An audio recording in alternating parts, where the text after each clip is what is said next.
परिषद का पहला अधिवेशन कब हुआ था? 1916 अल्मोड़ा, 1917 अल्मोड़ा, 1918 अल्मोड़ा या फिर 1918 नैनीताल। तो दोस्तों इसका यहाँ पर सही उत्तर हो जाएगा कुमाऊं परिषद का पहला अधिवेशन दोस्तों कब हुआ था? 1917 में हुआ था। और कहाँ पर दोस्तों हुआ था? अल्मोड़ा में हुआ था। बिल्कुल मोहजबानी आपको याद रखना है। ये दोस्तों कब हुआ था? सितंबर 1917 में हुआ था, जयदत्त जोशी की अध्यक्षता में। दूसरा अधिवेशन दोस्तों कब हुआ था? तो हल्द्वानी में हुआ था। और कब हुआ था? तो 1918 में हुआ था और तारादत्त गेरोला की अध्यक्षता में हुआ था। तीसरा अधिवेशन फिर दोस्तों उसके ही अगले वर्ष 1919 में होता है, अक्टूबर माह में, कोटद्वार में होता है, राय बहादुर बद्रीदत्त जोशी की अध्यक्षता में होता है। फिर इसके बाद दोस्तों चौथा अधिवेशन फिर उसके अगले वर्ष 1920 में होता है, काशीपुर में होता है और हरगोविंद पंत की अध्यक्षता में होता है। पांचवा अधिवेशन दोस्तों कब? 1923 में। ये दोस्तों कहाँ पर हुआ था? टनकपुर में हुआ था, टनकपुर चंपावत में हुआ था और बद्रीदत्त पांडे की अध्यक्षता में हुआ था। प्रश्न ऐसे भी बन सकता है कि निम्न में से कुमाऊं परिषद के किस अधिवेशन की अध्यक्षता बद्रीदत्त पांडे ने की थी? पहला, दूसरा, पांचवा, चौथा, कैसे भी ऑप्शन बन सकता है। छठा अधिवेशन दोस्तों 1926 में हुआ था, रानीखेत में हुआ था। रानीखेत में दोस्तों एक जगह पड़ती है गनिया तोली, रानीखेत के पास ही है। तो यहाँ पर दोस्तों ये हुआ था और उसमें बैरिस्टर मुकुंदी लाल ने अध्यक्षता की थी। तो इसका सही उत्तर हो जाएगा कुमाऊं परिषद का पहला अधिवेशन दोस्तों कब हुआ था? 1917 में, अल्मोड़ा में। स्थापना कब हुई थी कुमाऊं परिषद की? तो ये हुई थी 1916 में। अगला प्रश्न है दूधातोली लोक विकास संस्थान की स्थापना किसने की? दूधातोली लोक विकास संस्थान के जनक दोस्तों पूछा गया है यहाँ पर। तो इसका सही उत्तर हो जाएगा सच्चिदानंद भारती। बिल्कुल आसान प्रश्न है। दूधातोली लोक विकास संस्थान दोस्तों सच्चिदानंद भारती इसके जनक हैं। जयानंद भारती भी दोस्तों ऑप्शन में है। डोला पालकी आंदोलन से संबंधित है कौन? जयानंद भारती। डोला पालकी आंदोलन की जब भी बात होती है तो जयानंद भारती का नाम हमको देखने को मिलता है। जगत सिंह चौधरी जंगली दोस्तों इनको कहा जाता है, जंगली इनका उपनाम है, जगत सिंह चौधरी जंगली। इन्होंने दोस्तों एक मॉडल दिया था मिश्रित वन खेती मॉडल। मिश्रित वन खेती मॉडल दोस्तों किसने दिया था? जगत सिंह चौधरी ने दिया था।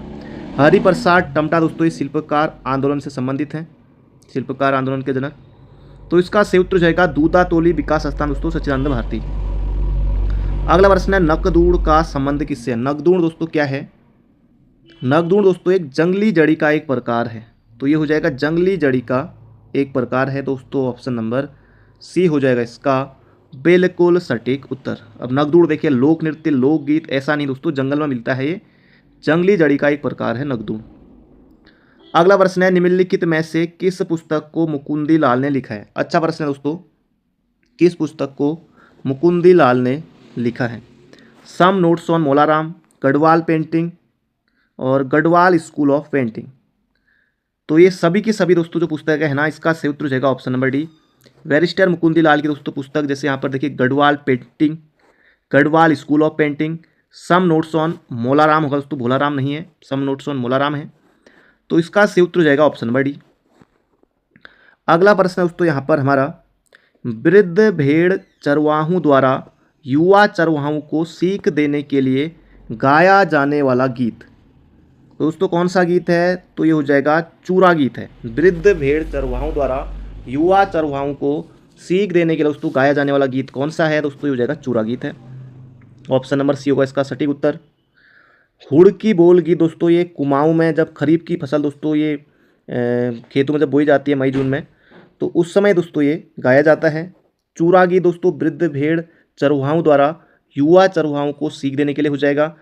चौमासा दोस्तों ये चौमास में अधिक वर्षा तथा फिर मिलन की आस में गाया जाता है। छोपती गीत दोस्तों जौनसार क्षेत्र में स्त्री पुरुषों द्वारा ये किया जाता है, गोलाकार स्थिति में बैठकर गाया जाने वाला प्रश्नोत्तर गीत है छोपती गीत। इसका सही उत्तर हो जाएगा चूरा गीत। वृद्ध भेड़ चरवाहों द्वारा जो है युवा चरवाहों को सीख देने के लिए चूरा गीत। अगला प्रश्न है निम्न पर्व में से किसे उत्तराखंड में संतान कल्याण के लिए मनाया जाता है? तो संतान कल्याण के लिए दोस्तों मनाया जाता है भिरूली उत्सव है जो कि संतान कल्याण के लिए मनाया जाता है। हरेला दोस्तों ये तो जुलाई में होता है। खतड़ुआ दोस्तों ये इसके लिए अब 2-3 कहानी प्रचलित हैं खतड़ुआ के संबंध में। इसका सही उत्तर हो जाएगा भिरोली। उत्तराखंड में संतान कल्याण के लिए दोस्तों कौन सा पर्व है? तो भिरोली हो जाएगा। अगला दोस्तों यहाँ पर हमारा प्रश्न है पर्वतीय कस्तूरी मृग के संदर्भ में निम्नलिखित कथनों पर विचार कीजिए। एकाकी प्राणी बंधनावस्था में दिखना मुश्किल, यह IUCN की रेड डाटा सूची में खतरे में नहीं है। क्या दोस्तों ऐसा है, खतरे में नहीं है? दोस्तों दो वाला गलत हो जाएगा, जहाँ पर भी दो है इसमें भी दो है इसमें भी दो है, तो तीनों ऑप्शन कट जाएंगे, तो ऑप्शन बचेगा डी। यह खतरे में है दोस्तों, तभी यहाँ पर दो गलत है ना, नहीं है कह रहा है। बाकी उत्तराखंड में यह प्रजाति अवैध शिकार के कारण खतरे में है, ये भी बिल्कुल ठीक है। तो यहाँ पर दोस्तों इसका सही उत्तर हो जाएगा ऑप्शन नंबर डी वाला।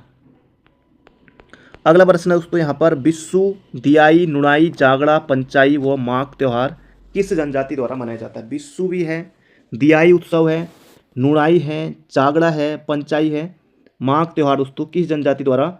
ये हो जाएगा जौनसारी। प्रश्न ऐसे ही बन सकता है कि निम्न में से कौन सा त्योहार जौनसारी जनजाति द्वारा नहीं मनाया जाता? बिस्सू, दियाई, नुनाई, एक और दे देंगे गोरा अट्ठावली उत्सव, तो राजी जनजाति का हो जाएगा। तो प्रश्न दोस्तों कैसे भी बन सकता है, इसका सही उत्तर हो जाएगा जौनसारी जनजाति द्वारा, ऑप्शन नंबर ए। अगला दोस्तों प्रश्न है, ये भी यहाँ पर अच्छा प्रश्न है। इसके अलावा दोस्तों जैसे यहाँ पर देखिए बुक्सा जनजाति है, तो बुक्सा जनजाति के दोस्तों कुछ त्यौहार हैं, जैसे चैती हो गया, नौबी, इसके अलावा होगड़, ढल्या, गोटरे, ये दोस्तों जो है हमारे बुक्सा जनजाति के त्यौहार हैं। और जैसे दोस्तों थारू जनजाति है, उधम सिंह नगर में रहती है मुख्यतः। तो थारू जनजाति में भी दोस्तों जैसे एक बझर नामक त्यौहार आता है, बैसाख में मनाया जाता है। और इसके अलावा माघ की खिचड़ी, दशहरा, होली, ये सब मनाते हैं लोग, थारू लोग, और दिवाली को शोक पर्व के रूप में मनाते हैं। राजी जनजाति में दोस्तों कर्क संक्रांति, मकर संक्रांति इनके प्रमुख त्यौहार हैं। अगला प्रश्न दोस्तों, निम्नलिखित में से कौन सा सुमेलित नहीं है? ये यहाँ पर पूछा गया है। हथकरघा उत्पाद व हर्बल तेल, तो यहाँ पर दोस्तों कौन सा सही सुमेलित है? चार दोस्तों यहाँ पर ऑप्शन है, तीन दोस्तों इनमें से सही है, एक गलत है। कौन सा यहाँ पर सही है? एपण क्राफ्ट व कैंडल क्राफ्ट, दोस्तों यही यहाँ पर सही है नैनीताल में। बाकी हर्बल उत्पाद और लकड़ी के फर्नीचर दोस्तों ये पौड़ी गढ़वाल में। मेथा ऑयल व मूंज घास उत्पाद दोस्तों ये कहाँ पर? उधम सिंह नगर में। हथकरघा उत्पाद एवं हर्बल तेल दोस्तों कहाँ पर? चमोली में। तो इसका सही उत्तर दोस्तों बनेगा ऑप्शन नंबर बी वाला, एपण क्राफ्ट व कैंडल क्राफ्ट नैनीताल। अगला दोस्तों प्रश्न है, एक पुस्तक यहाँ पर पूछी जा रही है, आर्यों का आदि निवास मध्य हिमालय नामक पुस्तक किसकी है? आर्यों का आदि निवास मध्य हिमालय दोस्तों जो पुस्तक है ये किसकी है? भजन सिंह की है। बहुत ज़्यादा महत्वपूर्ण है, प्रश्न बन सकता है, याद रखिएगा। आर्यों का आदि निवास मध्य हिमालय। और गढ़वाली में सिंहनाद, ये भी भजन सिंह की है। वीर बधुदेव की, ये भी दोस्तों किसकी रचना है? भजन सिंह की है। सिपरसा डबराल दोस्तों इनकी रचना है, जैसे उत्तराखंड का इतिहास, उत्तराखंड यात्रा दर्शन, उत्तराखंड के अभिलेख एवं मुद्रा, इसके अलावा गढ़वाली मेघदूत आदि दोस्तों इनकी रचनाएं हैं। और यहाँ पर पीताम्बर दत्त बड़थवाल दोस्तों ये हिंदी साहित्य में भी दोस्तों ये दिए गए हैं, तो हिंदी वालों के लिए भी हिंदी में भी पढ़ सकते हैं इसको। जो वहाँ पर 22-24 रचनाकार दिए गए हैं उनमें भी दोस्तों डॉक्टर पीताम्बर दत्त बड़थवाल का नाम है। तो इनसे भी दोस्तों प्रश्न पूछे जाते हैं। पीताम्बर दत्त बड़थवाल, जैसे गद्दी सौरभ, गोरखवाणी, हरिदास की साखी, रैदास की साखी, कबीर की साखी आदि दोस्तों इनकी रचनाएं हैं। मुकुंद राम बड़थवाल, परीक्षा वाणी में दोस्तों आपको पीछे से मिल जाएगा।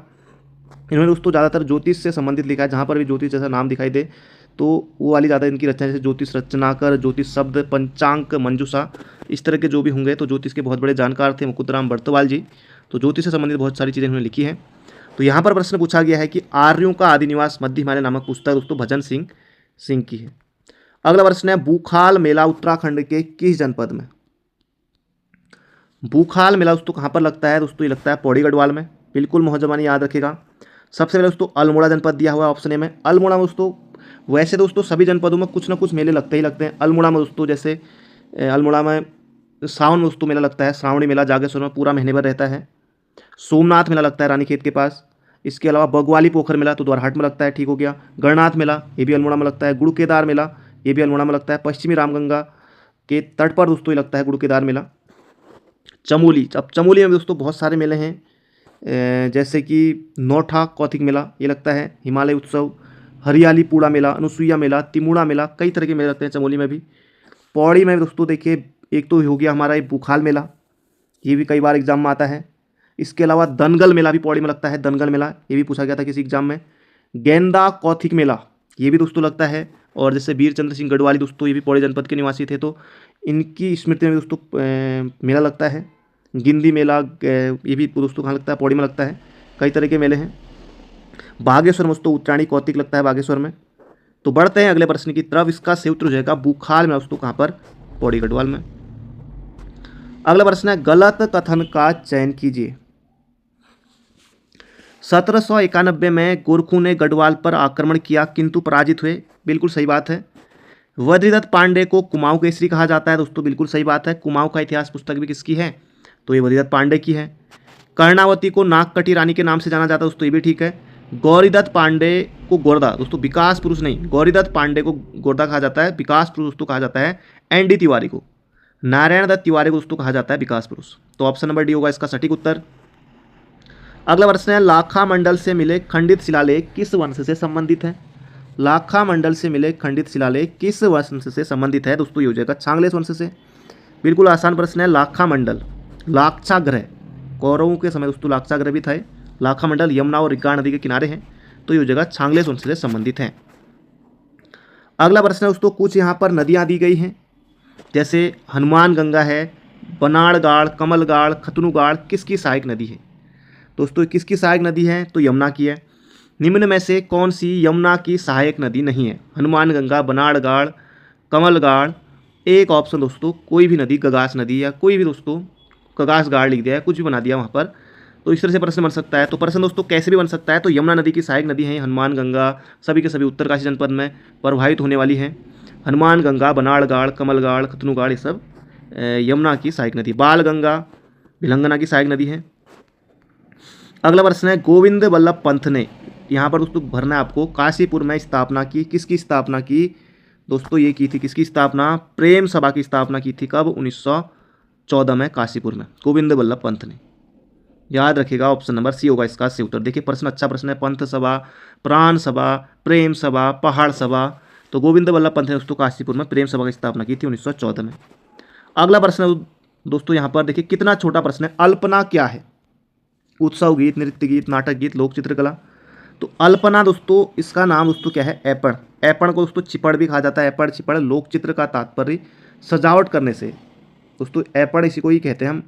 ऐपण कहते हैं इसको दोस्तों, रंगोली भी कहते हैं, अल्पना भी कहते हैं, आदि दोस्तों इसके नाम है ऐपण के। तो लोक चित्रकला इसका सही उत्तर हो जाएगा अल्पना। तो ऑप्शन नंबर दोस्तों डी बनेगा इसका सटीक उत्तर। अगला प्रश्न है, मुगल शहजादा जिसने श्रीनगर गढ़वाल में आश्रय लिया। दोस्तों ये कौन है? यह है दोस्तों सुलेमान सिको। मुगल शहजादा जिसने श्रीनगर गढ़वाल में दोस्तों शरण ली थी, दोस्तों ये कौन है? तो यह है दोस्तों सुलेमान सिको। बिल्कुल मोहजबानी याद रखेगा। पृथ्वीपति शाह के समय दोस्तों इसने शरण ली थी। बिल्कुल मोहजबानी आपको याद रखना है। अगला दोस्तों प्रश्न है यहाँ पर हमारा, भारत के किस राष्ट्रपति की स्वीकृति के पश्चात उत्तराखंड राज्य अस्तित्व में आया? अच्छा दोस्तों प्रश्न है। इसका दोस्तों सही उत्तर हो जाएगा यहाँ पर हमारा राष्ट्रपति KR नारायण। बहुत ज़्यादा महत्वपूर्ण है।